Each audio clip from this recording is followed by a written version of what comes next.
Now, the Three Martini Lunch with Greg Corombos and Jim Garrity. And welcome, everyone, to the Tuesday edition of the Three Martini Lunch, along with Jim Garrity of National Review. I'm Greg Corombos of Radio America. We have good, bad, and crazy martinis for conservatives today. All of it brought to you by Simple Contacts. Right now, Three Martini Lunch listeners can get $20 off your first order of contacts at simplecontacts.com/martini20 or enter the code martini20 at checkout. Much more on that a little bit later in the podcast. And Jim, we begin with our good martini, of course. And yesterday, Mitch McConnell, the Senate Majority Leader, took to the Senate floor to go after Senate Democrats for the way that they have handled these allegations over the past number of days here against Supreme Court nominee Brett Kavanaugh. Here's Mitch McConnell in one of his better moments on the Senate floor explaining exactly what Senate Democrats have been up to. But I want to be perfectly clear about what has taken place. Senate Democrats and their allies are trying to destroy a man's personal and professional life on the basis of decades-old allegations that are unsubstantiated and uncorroborated. That, Mr. President, is where we are. This is what the so-called resistance has become. A smear campaign, pure and simple, aided and abetted by members of the United States Senate. Senate Majority Leader Mitch McConnell. Jim, if you're in the middle of a Senate street fight, he's definitely a guy you want on your side. Yeah, and I think one of the things that's worth noting in the context of the current dispute is let's think back to previous big Supreme Court fights. We could go back to Bork. We could go back to the Clarence Thomas hearings, Harriet Miers.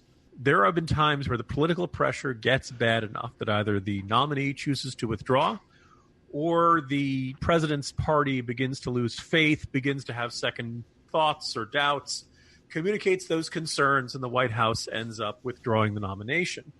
That has not occurred here. I think you can accurately say that the likes of Flake and Corker, Collins and Murkowski have also given variations of, well, we want to hear from the accuser. We want to hear this on the record, under oath.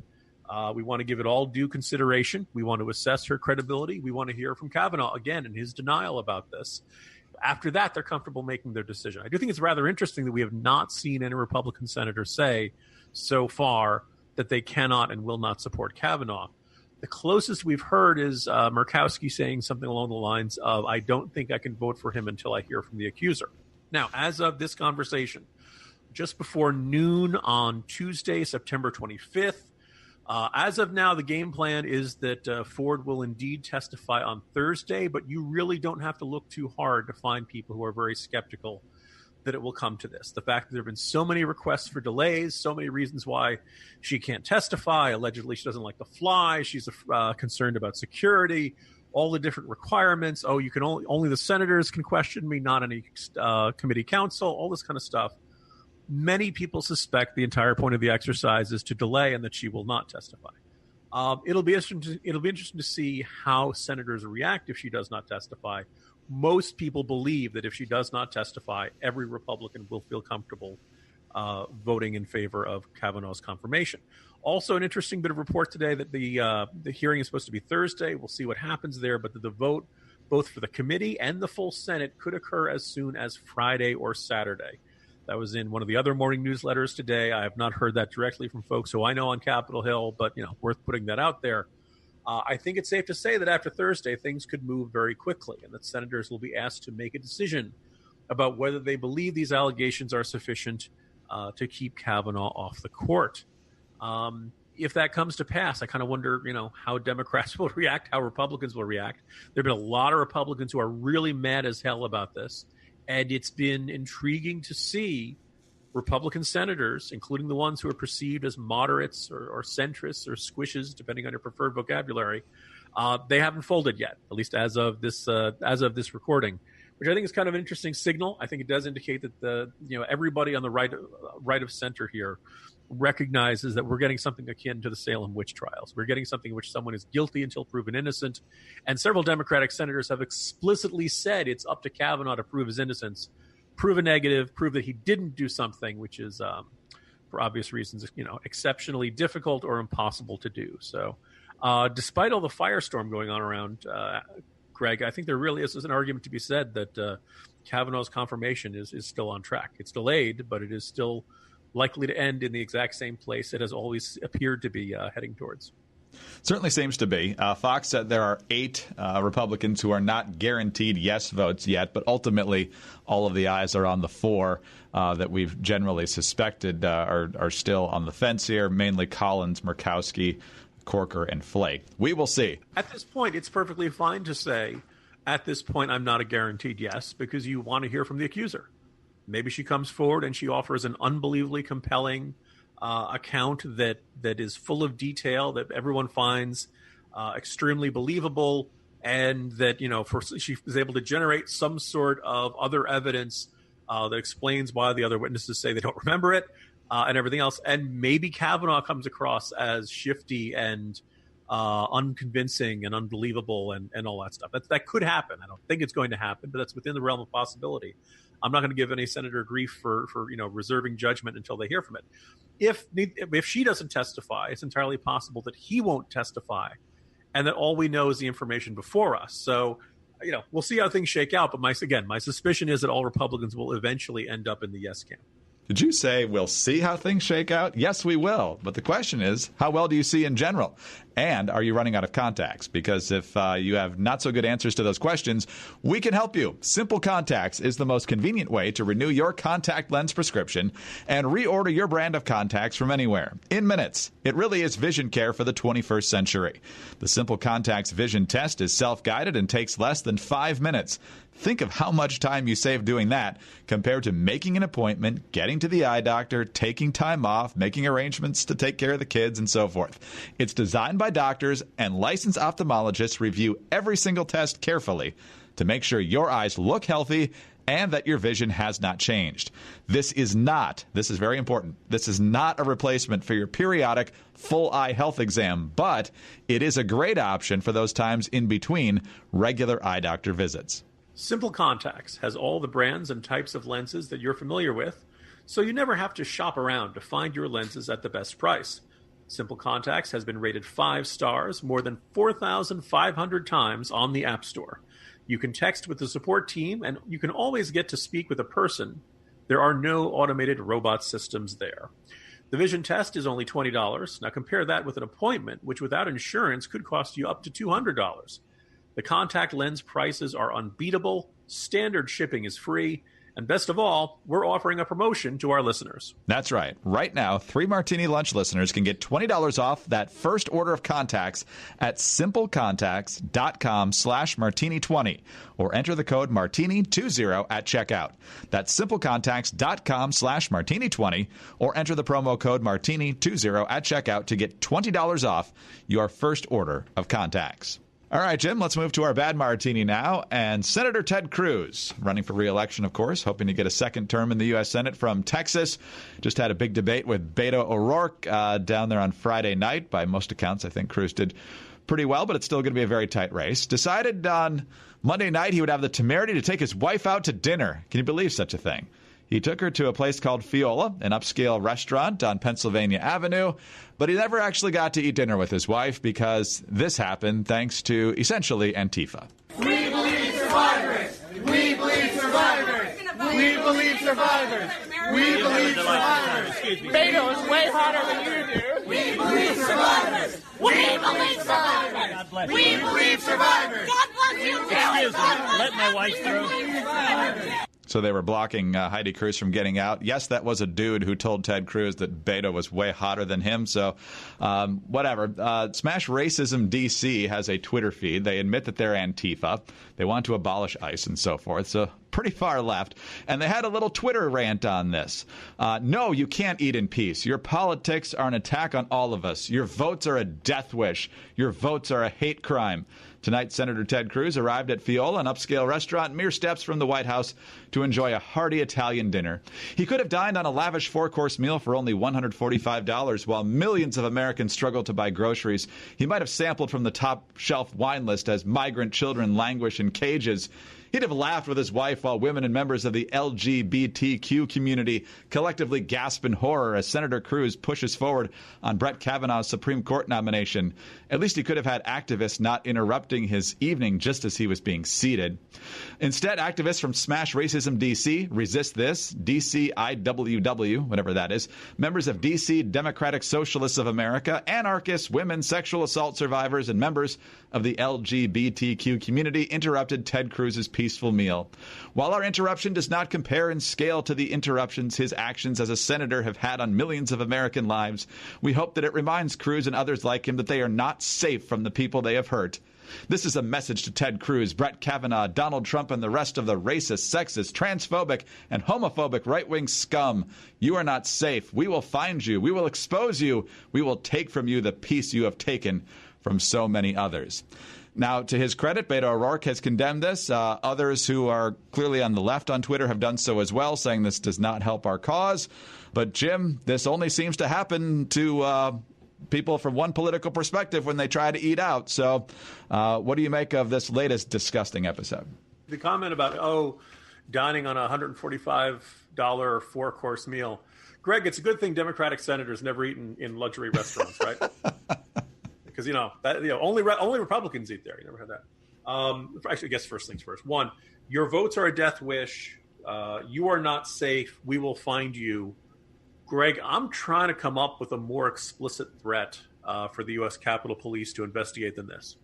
A death wish, like literally implying you will die because of this. You are not safe, and we will find you. I mean, this is probably about an open shut as you're going to find. And by the way, Greg, you're reading that right off of Twitter, I assume, correct? Yeah, right. Way to go, Jack. Hey, good job. You guys are Twitter Trust and Safety Commission on the case again. Good job, Clouseau. I thought the comment, Beto O'Rourke is way hotter than you, said a lot. Now, obviously, this is one protester, but I didn't see any other protesters saying, hey, no, that's not the argument we're about or anything like that. As I noted in the Morning Jolt, Texas is picking a senator, not a boyfriend. First of all, this is not normal behavior, right? We have our formats for protest. We have our times and places and venues. If people had yelled at Senator Hirono, who's the standing out this week, or Chuck Schumer, pick any Democrat, Kirsten Gillibrand, pick any Democratic senator. If some crowd had been gone into a restaurant and yelled at them and berated them and created such a threatening atmosphere, we would be seeing wall-to-wall coverage about the dangerous, unhinged, grassroots conservatives who are a menace to our society and all need to be investigated for terrorism or something like that. Obviously, you're seeing much less of this. I also think, though, that if you're doing something like this, there's something wrong with you. And I don't mean like there's something wrong with you as in this is morally wrong, although that very much is the case. I think there's something psychologically wrong about you. If you really want to help out Beto O'Rourke, go out and help Beto O'Rourke. Go knock on doors. Go tell people to vote for him. Stop embarrassing the candidate you claim to support. You only do this because you really want a confrontation. You're yearning for physical confrontation. And when you're using rhetoric like your votes are a death wish, you are not safe, we will find you, it's really not hard to conclude there is an appetite for violence in these sorts of comments. The other thing is I don't think the people here, once you see somebody who's screaming at somebody in their face while they're trying to dine with their family, we're not talking about politics anymore, Greg. We're talking about somebody who's got some deep-rooted psychological issues.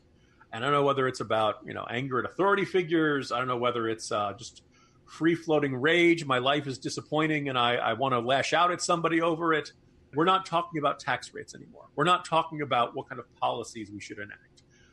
We're talking about his free-floating hatred and a desire to lash out.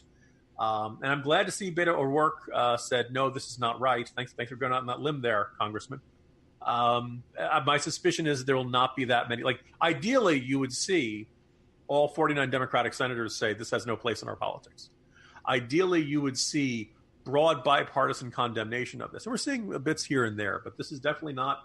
When the left grassroots do something embarrassing and shameful and fundamentally un-American like this, you end up with a circumstance in which everyone just pretends to not notice it or see it. And I don't think that is not a way to hold people accountable and discourage worse cases in the future. And by the way, Greg, as you and I like to remind people, and very few other people like to, very few folks in the mainstream press like to acknowledge, this comes after an attempted mass assassination at a softball game the assault on Senator Rand Paul, the attempt to run a GOP lawmaker off the road, and I believe was a couple weeks ago out in Sacramento or someplace, somebody pulling a knife on a Republican congressional candidate. These are not happening in a vacuum. You'd have less of this and fewer of these sorts of incidents if there was a broad bipartisan and loud condemnation instead of this mealy-mouthed stuff we get over and over again. Let's move on to our crazy martini now, Jim. And since we haven't had enough disgusting behavior, let's talk about Michael Avenatti. We're actually going to the pages of Breitbart.com for this one. Attorney Michael Avenatti said his client might now not come forward against Brett Kavanaugh, and then locked his Twitter public profile from view. Yeah, in case you hadn't heard, Michael Avenatti now claims that he's got a whole bunch of people with verifiable accusations against Kavanaugh as well. Back to the story. After 2 days of ginning up publicity with the news he has a 100% credible accuser against Supreme Court nominee Brett Kavanaugh, adding that she has multiple witnesses to corroborate her story and that she is willing to take a polygraph, Avenatti appeared to walk back that assurance in a Tuesday morning tweet. Quote, "Let me be clear. We will disclose the client's name and accusations only when she is ready, and we have adequate security measures in place. And not a moment before that," Avenatti tweeted. "It is her choice and hers alone as to when to surface because it is her life. We expect it to be within the next 36 hours. A few minutes after this apparent walkback, where he appears to be blaming the woman if he does not deliver what he promised, Avenatti, the attorney for porn star Stormy Daniels, made famous by CNN, locked public access to his Twitter account. So, Jim, it's kind of interesting that even the Democrats who will jump and defend any accusation, regardless of how flimsy and lack of evidence there is, like the one in the New Yorker that ran on Sunday, even the Democrats on the Judiciary Committee want nothing to do with Michael Avenatti. His 15 minutes, sadly, are not up, but the fact that he seems to be flopping on trying to pile on here is quite interesting. Well, I debated, Greg, whether we should make this the good martini, as ugly and sordid as it is, because is there anything probably better for your chances of refuting an accusation than by having Michael Avenatti associated with it? Look, so you have Ford come forward. She names 4 witnesses. None of the witnesses say it happened. You have the allegation from freshman year at Yale. The New Yorker says they could not confirm that Kavanaugh was at the party. The accuser herself said she wasn't sure it was Kavanaugh. The New York Times says they contacted dozens of people and found no firsthand accounts or witnesses.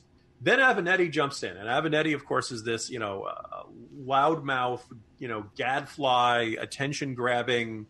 Many have argued that he embodies a lot of Trump's traits, right? The showman, the attacker, the all that kind of stuff.